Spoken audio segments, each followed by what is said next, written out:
আমরা ইন্টারনেট বন্ধ করিনি, ইন্টারনেট বন্ধ হয়ে গেছে। আমরা ইন্টারনেট বন্ধ করতে বাধ্য হই। আমরা ইন্টারনেট বন্ধ করিনি, ইন্টারনেট বন্ধ হয়ে গেছে। আমরা ইন্টারনেট বন্ধ করতে বাধ্য হই। মিস্টার পলক, আপনি আর কত মিথ্যা কথা বলবেন? আপনি একটা সংবাদ সম্মেলনে বলছেন বাংলাদেশে আমরা ডাটা বন্ধ করিনি, ইন্টারনেট অটোমেটিক বন্ধ হয়ে গেছে। আপনি এখন আরেকটা ভিডিওতে বলছেন বাংলাদেশে যে আন্দোলন চলতেছে ওই আন্দোলনকারীরা বন্ধ করে দিছে।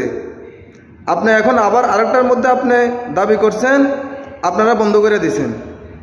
মানুষের যে মিথ্যা কথা বলে, মিথ্যা কথা বলার মানুষের একটা লিমিট থাকা দরকার। আপনি লিমিট ছাড়া মিথ্যা কথা বলছেন। আবার প্রবাসীদের কাছে আবারই হাত জোর করে ক্ষমা চাচ্ছেন। প্রবাসীদেরকে আবার বলতেছেন আপনাদের ব্যাংকে টাকা পাঠানোর জন্য।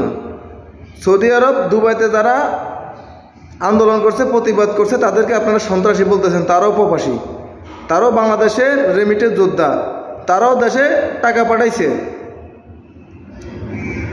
আপনারা দেশে অরাজকতা সৃষ্টি করবেন, দেশের মানুষের টাকা দিয়ে দেশের মানুষের কথা বললে তাদের বুকে গুলি চালাবেন, তাদের সন্তানের বুকে গুলি চালাবেন। তারা কথা বললে আপনারা বলবেন যে তারা সন্ত্রাসী। এত নাটক আপনারা কেমনে করতে পারেন?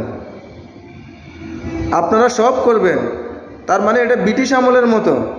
ব্রিটিশরা যেমন শাসন করছে, মানুষকে যেভাবে বলছে, মানুষ যদি বলে বসে থাকো বসে থাকতে হবে, দাঁড়ায় থাকলে দাঁড়ায় থাকতে হবে, ওই সিস্টেমে আপনারা চান।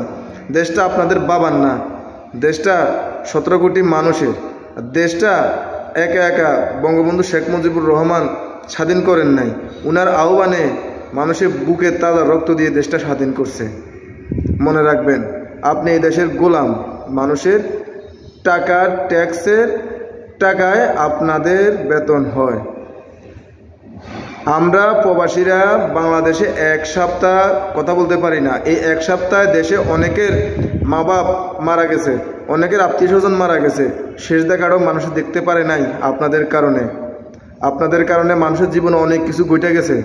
আপনারা দেশে ডাটা বন্ধ করে দিয়েছেন। মানুষের ইন্টারনেটে দেশে এখন প্রতিনিয়ত হামেশা কথা বলে, মানুষের কথা বলতে পারে নাই আপনাদের কারণে।